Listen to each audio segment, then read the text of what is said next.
اپنے تحقیقی مطالعے کی رف مواد میں سے کچھ پڑھ کے سناتا ہوں۔ کشمیر اپنے قدرتی خوبصورتی کی وجہ سے دنیا کا مشہور خطہ ہے۔ کشمیر کا تقریباً 6000 سال پرانی تاریخ ملتی ہے۔ کشمیر 1320 سنہ سے لے کر 1819 تک تقریباً 500 سال تک مسلمان حکمران رہے۔ تقسیم ہند کے وقت اس ریاست کے 3 صوبے تھے۔ 3 صوبے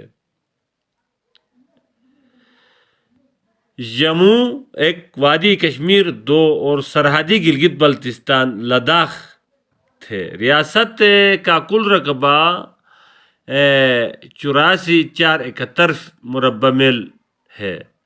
آبادی 1,03,00,000 سے زائد ہے۔ 80% سے زائد مسلمان ہے۔ ریاست کشمیر پاکستان کے شمال مشرق میں ہے۔ اس کے مشرق میں تبت، چین اور مغرب میں پاکستان، شمال میں افغانستان جبکہ جنوب میں بھارت۔ کشمیر کے 1500 میل لمبی سرحد پاکستان کے ساتھ ملتی ہے۔ کشمیر کا پرانا نام سلامت نگر تھا۔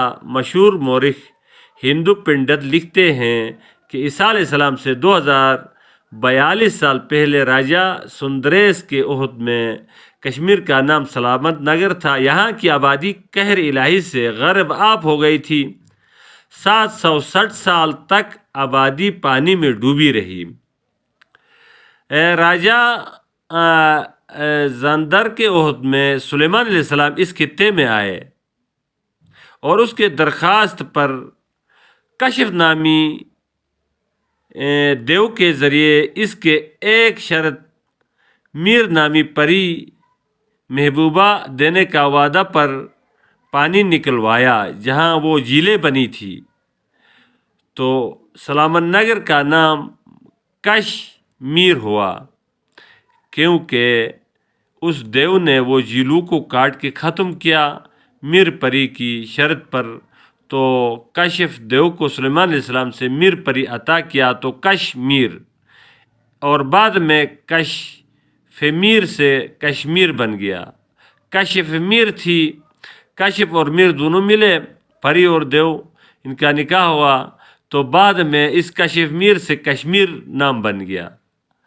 اب جنت زیر ریاست کو بھارت اٹو ٹانگ اور پاکستان شرگ کہہ کر 60 سال سے یرغمال بنا رکھا ہے۔